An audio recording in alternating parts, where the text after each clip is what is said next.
La memoria, dice el Diccionario de la Lengua Española, es la potencia del alma por medio de la cual se retiene y recuerda lo pasado. Es una definición algo solemne y fría como todas las definiciones, pero significa algo muy vivo, muy entrañable, sin lo cual nuestra vida no sería lo mismo. Porque hacer memoria es una ocupación imprescindible, y no solo de las personas. También los pueblos necesitan refrescar su memoria si quieren seguir caminando. Todos ustedes recordarán sin duda una frase de un gran escritor moderno, Jorge Santayana. Dice que los pueblos que desconocen su pasado están obligados a repetirlo. Es una frase que también hoy se repite mucho, casi ha llegado a convertirse en un tópico, pero sigue expresando una gran verdad. Porque nadie puede vivir sin memoria. Y solo nos cabe añadir que tan malo como no tener memoria es tenerla mala. Bien, en estos momentos de cambios profundos en nuestro país, vamos a ayudarles a hacer memoria, a recordar sus vidas como parte de una gran comunidad.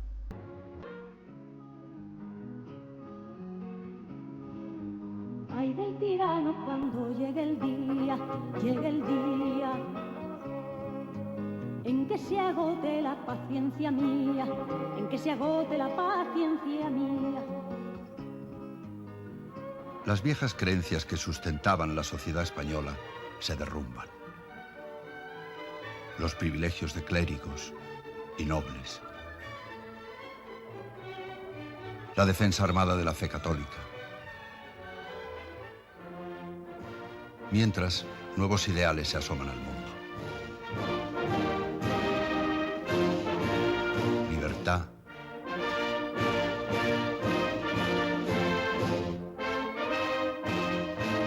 Igualdad.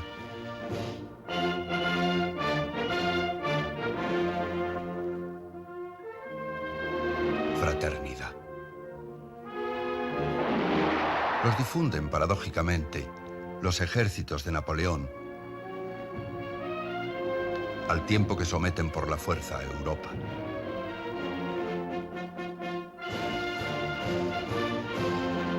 Y pretenden someter también a España.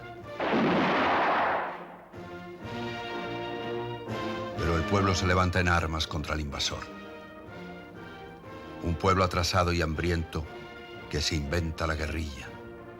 El primer ensayo histórico de guerra revolucionaria.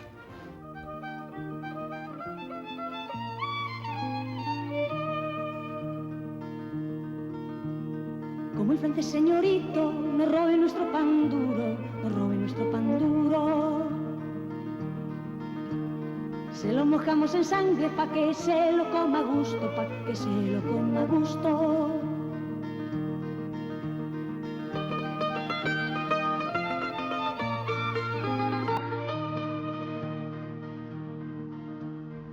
La actitud decidida del pueblo propicia nuevas instituciones de gobierno que toman el poder.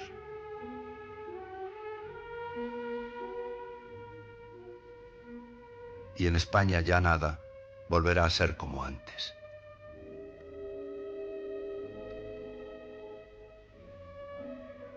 Cuando el vencido ejército francés repasa la frontera, deja tras sí un país empobrecido, en ruinas. Un país que con grandes penalidades quiere renovarse y se dispone a entrar en la historia moderna.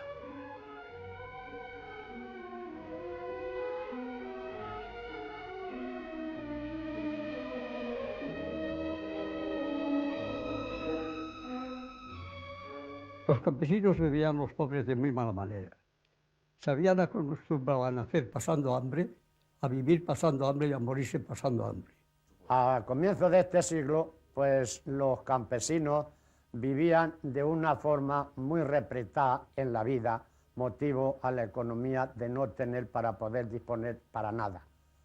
Y claro, pues el reparto que hacían para la comida, pues era de tan sumamente poco dinero que comíamos muy mal, y una vida muy arrastrada de trabajo, de muchas horas y de mucho castigo que tenían que llevar. A mí me tocó vivir casi el final de los señoríos, un final de los señoríos que se empalmó con los señoritos. Y los señoritos eran aquellos individuos que vivían de sus fincas, no se ocupaban de trabajar. La finca había veces que le daba lo bastante para poder vivir él y el mediero, pero había veces que no. Y entonces lo que ocurría, que exprimían al mediero hasta el punto de hacerle morir de hambre y ellos poder subsistir. Los señoritos en todas las épocas han vivido bien, porque por malos que venían los años y poco que se produjera, como si ellos se llevaban limpio la mitad de la cosecha, para ellos siempre había. Mi padre era pastor y ganaba, pues, entonces 3,50 ganaba. Y era, pues, muy pobre. Y estaba yo con él de pastora, con él, y me daban una peseta. Mi padre era gañán. Y al ser gañán, el jornal que ganaba era 2,50 y la comida. Y trabajaba desde que se ponía el sol desde que salía hasta que se ponía. Pero luego, posterior, cuando llegaba Anca, el jefe, al amo, que era amo, pues entonces se acercaba a casa a vernos a nosotros, que era el único rato que tenía para podernos ver. Mi padre era quintero, de los que aran las tierras y hacían el verano, en el verano, pues a trillar, al velar y a todo eso, a segar. Y mi padre en aquellos tiempos que yo conocí, que me acuerdo de cuando era pequeña, ganaba 50 céntimos. El año 15 no teníamos para comer ni para nada con lo que ganábamos, los campesinos. El año 15 nada. No podíamos hacer frente casi a la vida. Nada pues, se podía hacer. Y los jornales, como eran tan cortos, pues nada, no daban de sí para nada, ni para tener ni para alpargatas. Teníamos que ir muchas veces descalzos.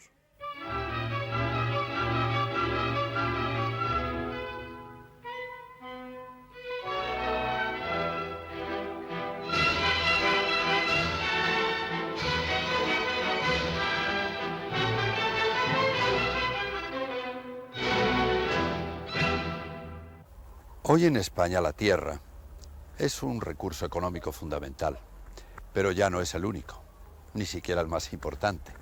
Sin embargo, cuando la Revolución Francesa abre las puertas de la historia contemporánea, las cosas no eran lo mismo. Una gran mayoría de españoles viven en ese momento de la agricultura. Pero luego, a diferencia de otros países europeos más adelantados, España no echará a andar al mismo ritmo. Seguirá sometida, hasta bien entrado el siglo XX, a una economía agrícola pobre y atrasada. Y esto, claro es, tiene decisivas consecuencias para todos nosotros.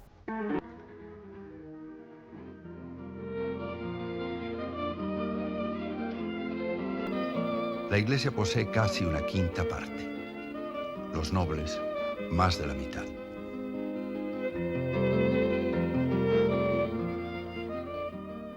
A principios del siglo XIX, tres grandes títulos de la nobleza castellana en Andalucía, el duque de Medinaceli, el duque de Osuna y el duque de Arcos, poseían algo más de 250.000 fanegas de tierra entre ellos solos. Más tarde, en el XIX, la burguesía terrateniente que saliera de la desamortización heredó ese mismo afán de acumular y concentrar la tierra, y las 1000 familias andaluzas propietarias tuvieron siempre como lema: a cada hijo un cortijo. Al marchar a la siega entran rencores. Una legión de braceros, bastantes arrendatarios y algunos pequeños propietarios arañan con técnicas primitivas las tierras que trabajan. Los modos de cultivo siguen siendo los del siglo XV. Barbecho, sistema de año y vez, por falta de abonos minerales y escasez de lluvias. El sistema de secano y regadío pues consiste en que el agricultor, cuando tira una simiente en un regadío, está seguro que va a coger ese grano. En el secano tenemos lo contrario. Tirar un grano en el secano es totalmente depender del de arriba. Por ejemplo, este año el secano va muy mal. Si Dios no lo remedia, parece que nos está ayudando algo. Entonces, allí tenemos enfrente un regadío, que podréis ver la altura que ha cogido, porque lleva 2 riegos, sin embargo el secano está arruinadito completamente. El cultivo de la tierra no da en general para salir de la miseria.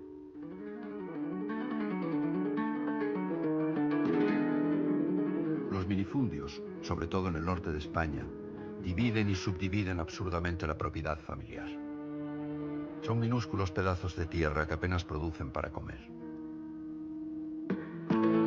En Castilla también se da ese tipo de propiedad familiar, aunque con parcelas menos reducidas. El labriego del minifundio y el de la meseta están sometidos a un duro régimen de vida, pero suelen al menos poseer y trabajar su propia tierra, aunque sea en régimen de arrendamiento. No es así para los campesinos andaluces y extremeños de los latifundios, fincas inmensas de miles y miles de hectáreas. Los propietarios latifundistas imponen a sus peones condiciones de trabajo casi feudales. Faenar de sol a sol por un jornal mísero.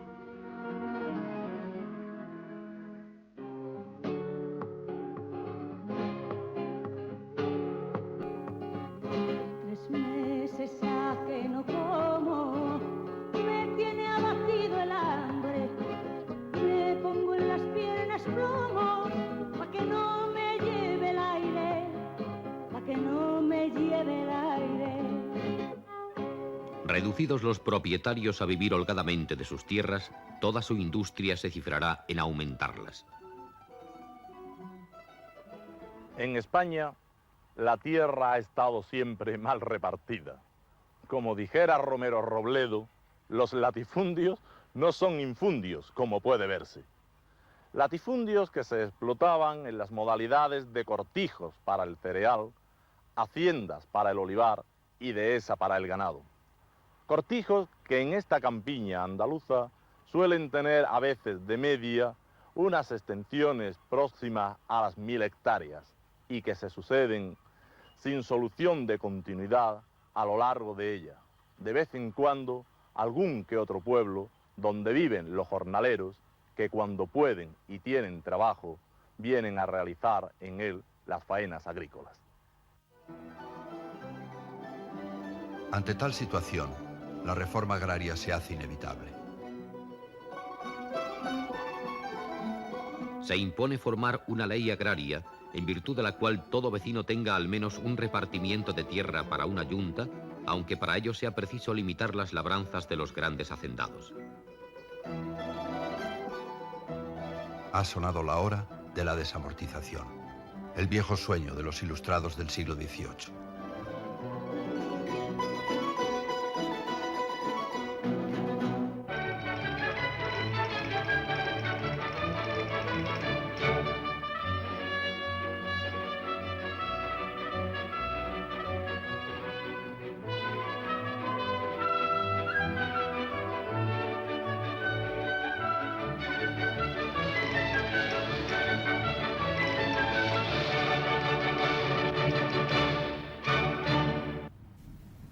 Dice el refrán, a perro flaco, todos son pulgas.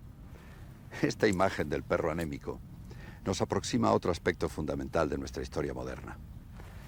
España, constructora del más grande imperio conocido, pierde casi todas sus posesiones de ultramar a principios del siglo XIX. Y cuando este siglo acaba, se despedirá de lo poquito que le quedaba. Cuba, Filipinas, los últimos florones de la corona. Un país que lucha contra un pueblo que busca su independencia siempre se empobrece, económica y moralmente.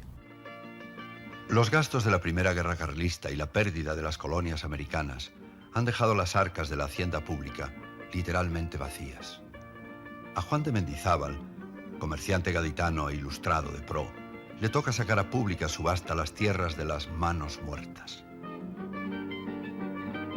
No doblarán las campanas cuando yo muera, que ya andan Mendizábal tras las que quedan,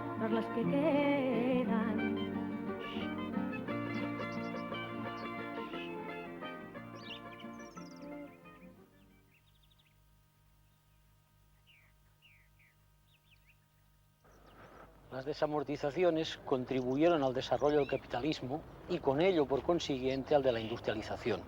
La de Mendizábal sirvió para que una gran suma de deuda del Estado, carente de valor, porque el gobierno era incapaz de pagar intereses por ella y mucho menos todavía de amortizarla, se convirtiera en fincas rústicas y urbanas tomadas a la iglesia, que en manos de sus nuevos compradores se transformaron inmediatamente en fuente de rentas y beneficios que poder invertir nuevamente en la economía. Madoz lleva a cabo una segunda desamortización. Pone a la venta más del doble de tierras que Mendizábal. Pero la mayoría es propiedad comunal de los pueblos. Muchos municipios se arruinan y quedan reducidos a simples núcleos de viviendas. La de Madoz, en cambio, al poner en venta gran parte de las tierras comunales de los campesinos, rompió el precario equilibrio de unas economías familiares de subsistencia y obligó a estos campesinos a integrarse por fuerza en el mercado capitalista para vender en él bien los magros excedentes de sus cosechas, bien simplemente su fuerza de trabajo como asalariados. Se cumple así lo anunciado por algunas voces proféticas. Los ricos adquirirán las tierras que se venden y las tendrán al precio que quieran. Las condiciones de vida de la masa campesina apenas cambian. El bracero del campo sigue sujeto al trabajo temporero y al arbitrio del amo. Un labriego andaluz, casi como hoy mismo, puede estar parado de 100 a 150 días al año. Yo soy quien cuida la oveja, yo soy quien carga la lana, para hacer buenos colchones, mientras yo duermo en la paja.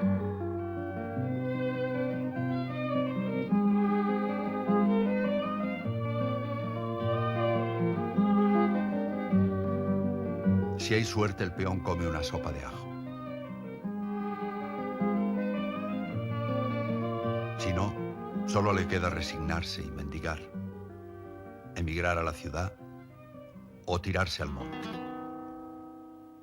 El bandolerismo, el despojo del rico, es la respuesta individual.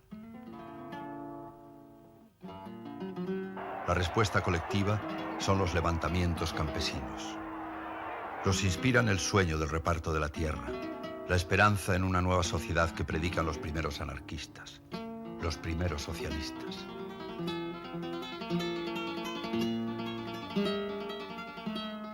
En 1861, un veterinario de la ciudad de Loja, Granada, Rafael Pérez del Álamo, rival político del general Narváez, cacique entonces de toda España, se echó al monte para huir de la persecución del general dictador.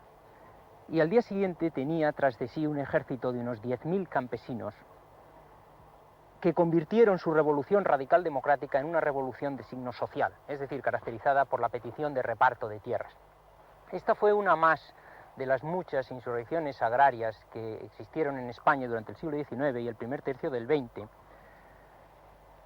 y que se debieron a la miseria del campesinado, a la pésima estructura de la propiedad agraria y a las malas condiciones técnicas, y a la desamortización que arrebató a los campesinos los últimos bienes de que podían disfrutar, es decir, los bienes comunales. La característica táctica de estas insurrecciones fue siempre la misma. Fácil levantamiento campesino, dominio de la zona, explosión espontánea, algunas violencias, algunas muertes durante la insurrección y la proclamación de una especie de república social o república libertaria que no tenía mayores consecuencias. Esperaban pacientemente la llegada de un ejército represor que les desbarataba y a continuación se abatía sobre ellos una terrible represión caracterizada por unos centenares de condenas a cárcel y unas cuantas ejecuciones. Este fue el esquema que se repitió en España persistentemente desde mediados del siglo XIX hasta la Guerra Civil del siglo XX. La respuesta de la oligarquía es la mano dura.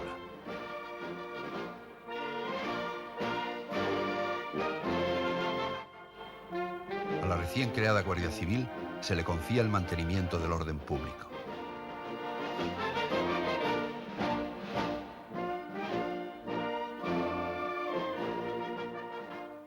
Según avanza el siglo XIX, los motines campesinos van a coincidir con los levantamientos obreros en las grandes ciudades.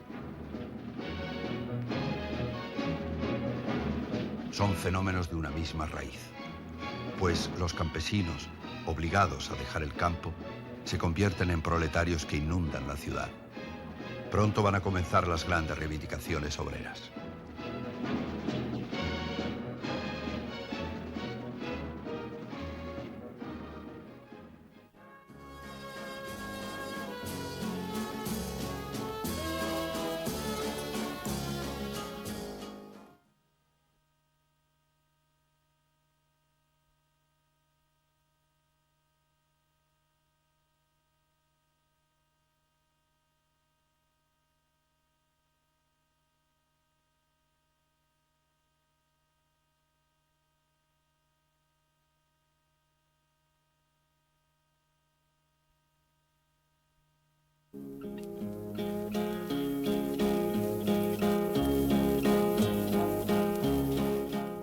Había unas relaciones muy estrechas entre el propietario y el obrero que trabajaba a su favor, pero no pasaban de ser familiares en el sentido sentimental, pero nunca en el sentido práctico, porque aquel individuo que tenía un obrero que trabajaba para él, sí, le tendría afecto sincero, pero no se ocupaba de que no comía.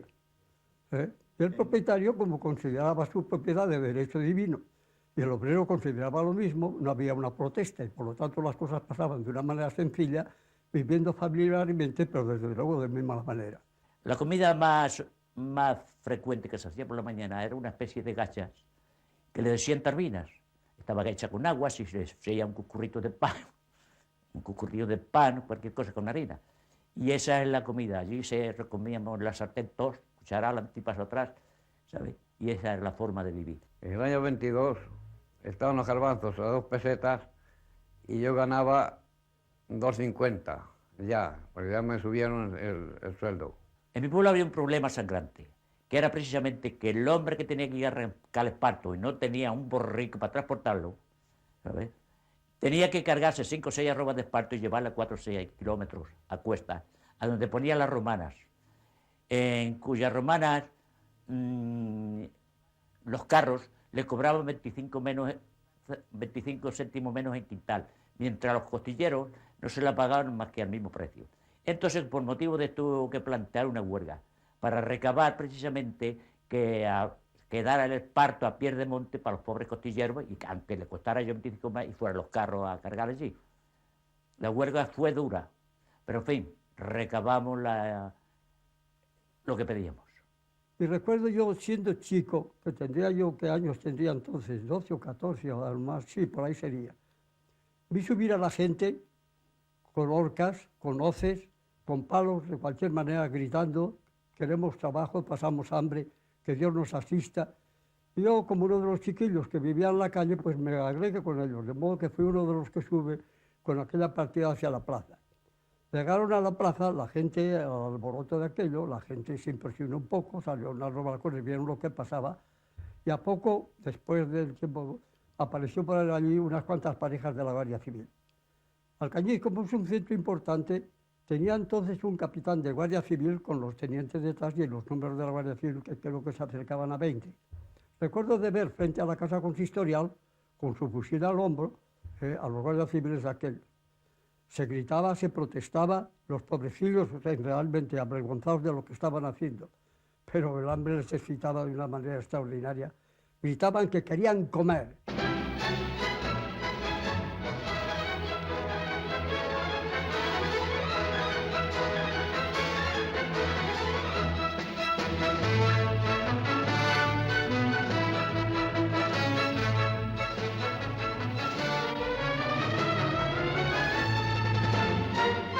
Como todos ustedes saben, cuando se es pobre o no se dispone de numerario, los buenos negocios escapan. Con los países sucede igual que con los particulares.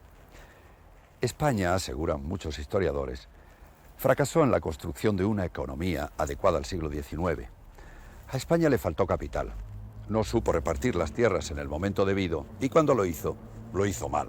Además, perdimos las colonias. Empobrecidos, nos enzarzamos en sangrientas guerras internas. El resultado, más pobres.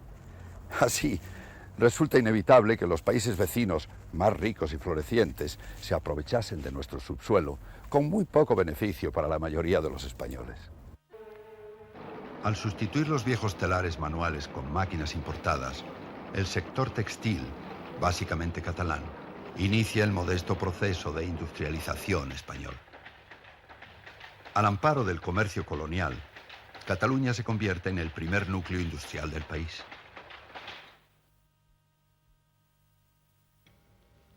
En relación con la industrialización catalana, algunos historiadores han hablado de la ocasión perdida.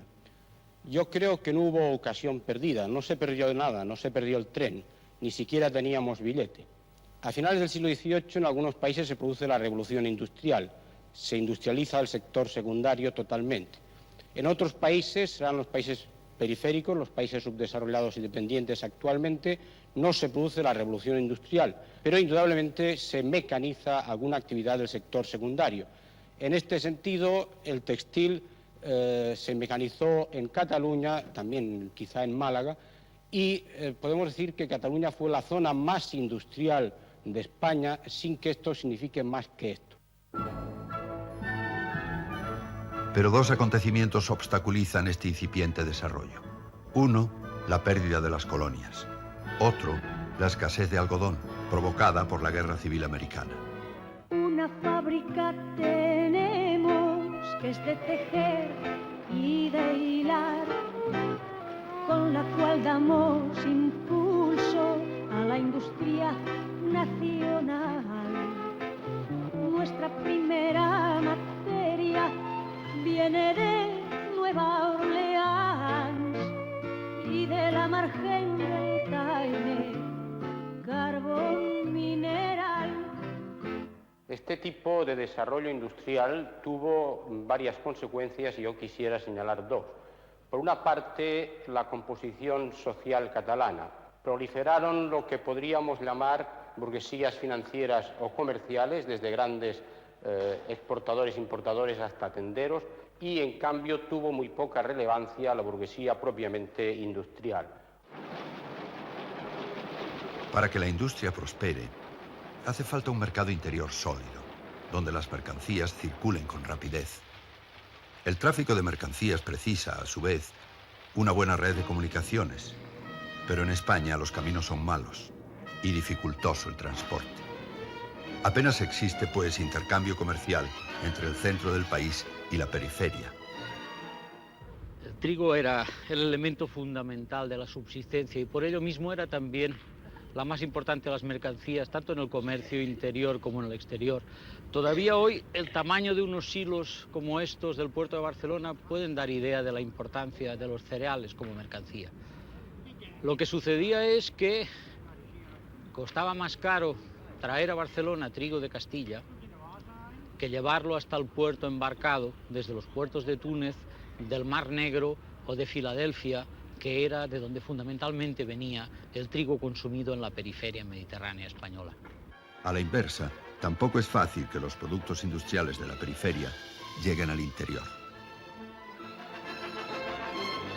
El ferrocarril es un intento de resolver el problema, pero la implantación del ferrocarril tropieza con no pocas dificultades. Los problemas del ferrocarril español desde un punto de vista histórico son varios. En primer lugar está el problema de las cualidades del suelo español para el transporte, es decir, la tortuosa orografía del suelo español, que hace que sea muy caro construir ferrocarriles en España.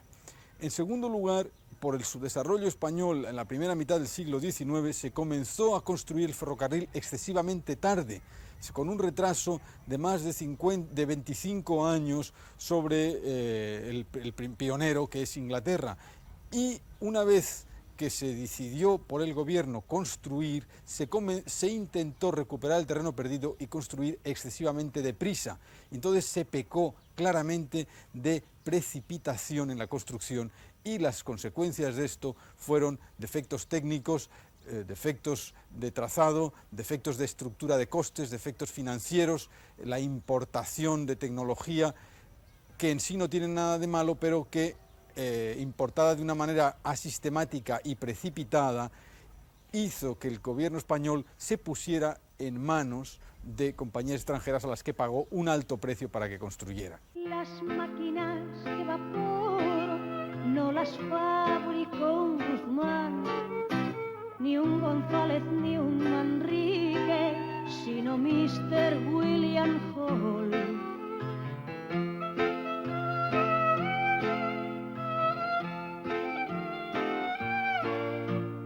Ni un González ni un Manrique, sino Mr. William Hall.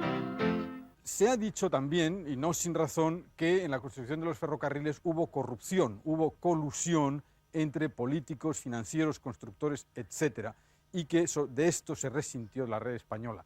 Esto es cierto, pero también es cierto que esta colusión existió en todos los países en mayor o menor medida. La red inglesa, la red francesa, se beneficiaron también o se perjudicaron por estos problemas. La red ferroviaria española, en definitiva, es poco densa, de trazado irregular y explotación onerosa, que con el tiempo obliga a su nacionalización. Con todos sus defectos, su incidencia en la economía española es benéfica. Favorece el incipiente desarrollo de la minería, una minería que atrae el interés de los países ricos.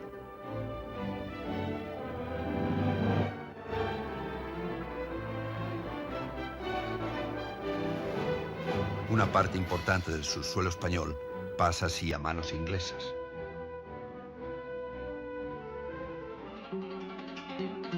Los ingleses trasplantan su arquitectura a sus colonias económicas.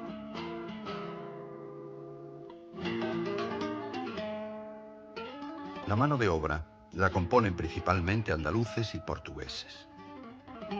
Los problemas laborales obligan a la vigilancia armada de los trabajadores. Los métodos de explotación anticuados desertizan el entorno y provocan una intensa contaminación. Hasta tal extremo llega que, a finales de siglo, se producen diversos motines por esta causa. Son duramente reprimidos.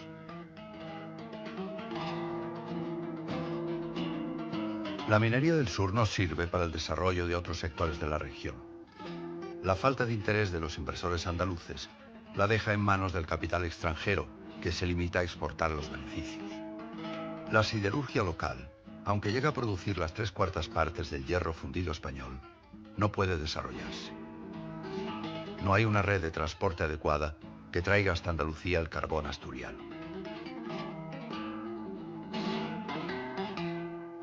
Andalucía, que era la principal región minera de la península, había sido una región próspera todavía a mediados del siglo XIX. Allí se fundaron los primeros altos hornos por los Heredia, en Málaga, y el Banco de Cádiz rivalizaba con el Banco de Barcelona en la década de 1850. Sin embargo, los empresarios locales no acudieron o acudieron de manera insuficiente al desafío que supuso el desarrollo de la minería. En el País Vasco, en cambio, los empresarios locales participaron junto a los extranjeros en el desarrollo de la minería del hierro, y el resultado fue que se reinvirtieron parte de los beneficios de esta actividad en la propia economía vizcaína, creándose de esta manera los altos hornos que dieron lugar a la primera región siderúrgica de España. Los ingleses también participan en la naciente siderurgia vasca. Los barcos británicos llegan cargados de carbón y regresan a las islas llevándose mineral de hierro. Los navieros vizcaínos pronto imitan a la inversa esta operación. Los empresarios vascos, con mayor visión económica, sí que invierten decididamente en su industria. Con todo, el desarrollo de la siderurgia vasca resulta tardío. Y España sigue careciendo de un mercado integrado, lo que acentúa las desigualdades cada vez mayores entre las distintas regiones. Desde el punto de vista económico, España es casi una colonia.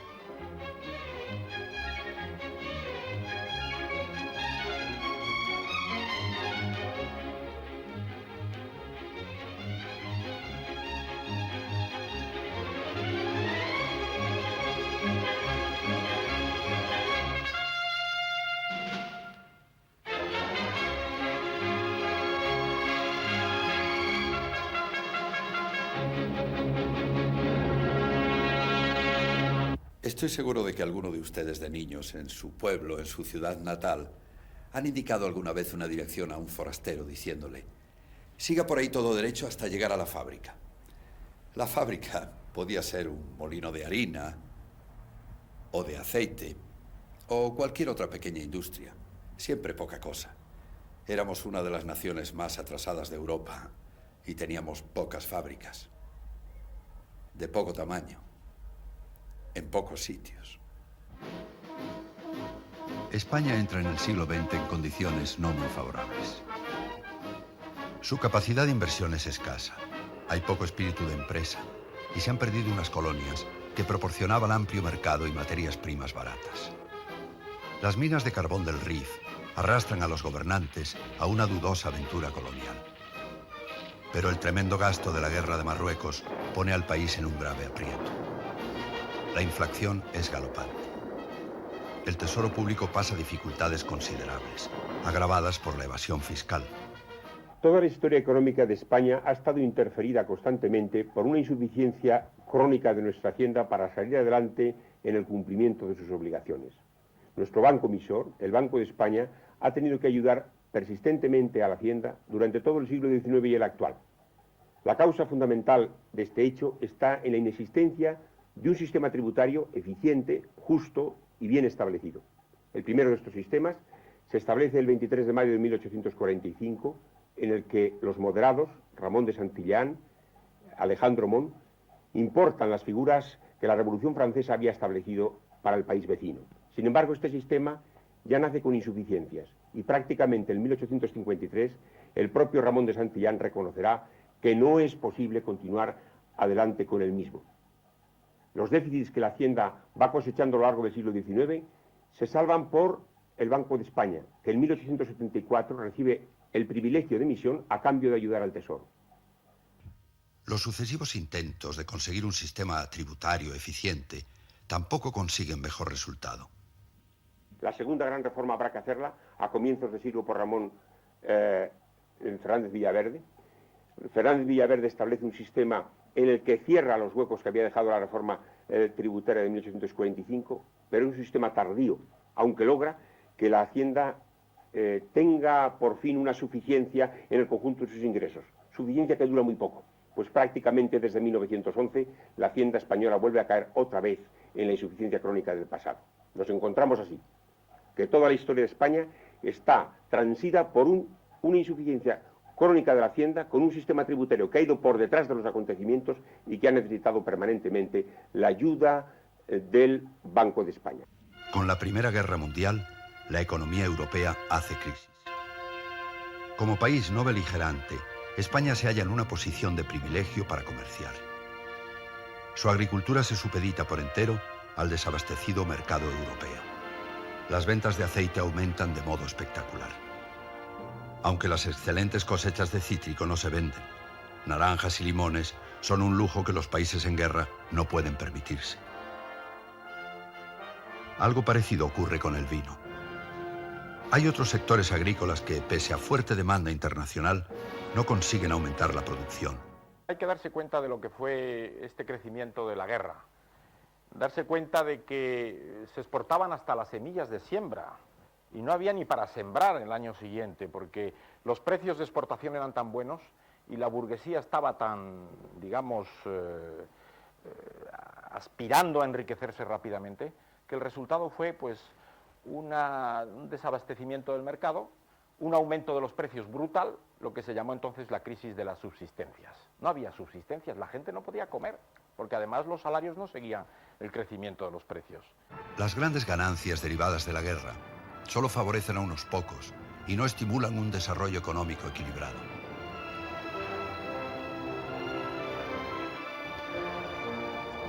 La minería conoce también un auge extraordinario. El carbón español, bajo en calorías y de difícil extracción, se convierte en una mercancía inestimable para los contendientes. La Primera Guerra Mundial significó un fuerte tirón de la demanda para la economía española y benefició extraordinariamente a muchas de sus industrias, entre las cuales está la minería, hasta el extremo de que hubo productos minerales que jamás España pudo exportar en cantidades significativas como el carbón y que sin embargo durante este periodo produjeron a sus productores beneficios extraordinarios. Lo mismo ocurrió con otros productos que España había exportado pero que empezaban a declinar, como puedan ser el cobre, el plomo o el hierro. Sin embargo, lo mismo ocurrió con productos no minerales. La industria textil, mayoritariamente catalana, que también estaba en declive desde la pérdida de Cuba, hizo beneficios tales extraordinarios que en algunos documentos de las ligas de productores algodoneros se derraman lágrimas de cocodrilo, tales como mencionar que nos estamos beneficiando de la gran catástrofe mundial, como se lee más o menos textualmente en algunos de sus documentos. La historia de la siderurgia española en relación con la Primera Guerra Mundial se puede decir que tiene toda una serie de antecedentes que deben considerarse. Se remontan al siglo XIX. Zaracondegui fue un vasco que creó la Liga Vizcaína de Productores y que apoyó junto con los cerealistas castellanos y los textiles catalanes pues todo el movimiento del proteccionismo en España que desembocó en el arancel Cánovas de 1892. Y en 1906 este proteccionismo se acentuó con una ley arancelaria con derechos de importación muy fuertes. Pues así fomentamos nuestra industria nacional. Queremos que nos proteja la suprema autoridad con un arancel severo, siquiera inquisitorial, en que nadie se permita ni siquiera respirar. Libre de la competencia alemana y anglo-francesa, la siderurgia española monopoliza de hecho el mercado. Los empresarios, los vizcaínos sobre todo, pueden darse el lujo de fijar precios a su gusto. Pero esta hegemonía será de corto alcance. Y la siderurgia española en el momento culminante de la Primera Guerra Mundial apenas llegó a los 400.000 toneladas, que representa en términos de consumo pues el equivalente a un 5% de lo que es hoy España. Con una población poco más de la mitad entonces, eso significaba que el consumo per cápita, incluyendo exportaciones por así decirlo, apenas representaba un 10% de lo que supone hoy la producción por habitante. Es decir, era un mercado muy débil, y muy débil precisamente por esta situación de monopolio, lo cual no impidió la subida de los precios, los grandes beneficios, la aparición de grandes construcciones en lo que hoy se conoce como el barrio de Neguri, en Bilbao, las grandes fiestas, los casinos, el Gran Cursal de San Sebastián, donde estaban la mayor parte de los productores, y luego ya cuando Primo de Rivera prohibió el juego en España, pues Biarritz se convirtió en un lugar de baneo y de visitas permanentes de nuestros burgueses siderúrgicos enriquecidos por la guerra y por las miserias de un mercado interior siempre débil y sin reforma agraria que diera lugar a una ampliación del consumo nacional. Se puso de moda hablar y escribir sobre la psicología de los pueblos. Se aseguraba que las naciones tenían los mismos perfiles que los individuos. Por ejemplo, a los españoles nos cargaron el San Benito de orgullosos e imprevisores, y a los franceses de ahorrativos y petulantes. Hoy la psicología de los pueblos carece para algunos de prestigio científico, o si lo prefieren, tiene mejor prensa el refrán que dice: en todas partes cuecen habas. El caso es que nuestra débil burguesía no pudo lanzarse a grandes empresas. Le faltaron dinero y mercados. Y cuando estas ocasiones llegaron, no pudo o no supo aprovecharlas. Y es que diga lo que diga el refrán, el hábito sí hace al monje. La oportunidad de dotar al país de una industria moderna y rentable se malogra por el afán de lucro inmediato. La maquinaria, sometida a un funcionamiento intensivo, acaba por inutilizarse.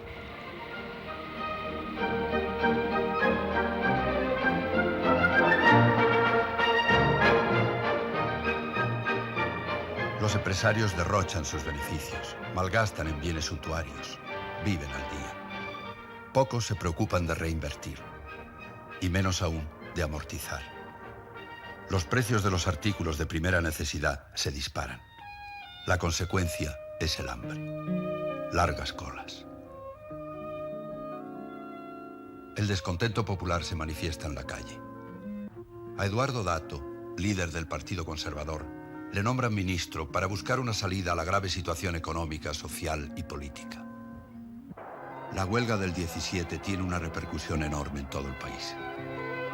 Obrero, ¿pa' qué trabajas si pa' ti no es el producto? Para el rico la ventaja y pa' tu familia el luto.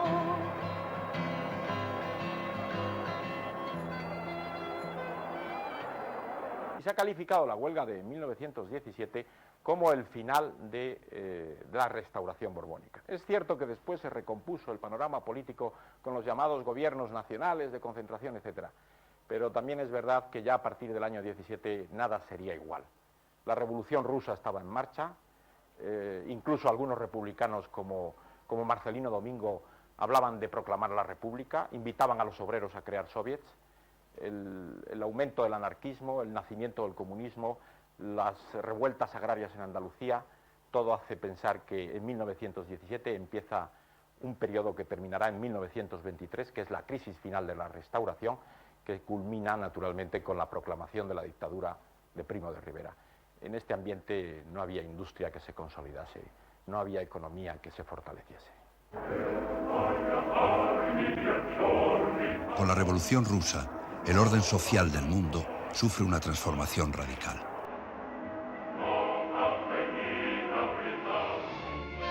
Pero la oligarquía española no se da por enterada de los acontecimientos. Permanece aferrada a sus viejos privilegios.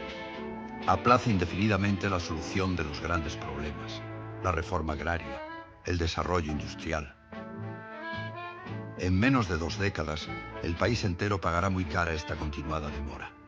Y sus efectos gravitan con persistencia en la historia inmediata de España.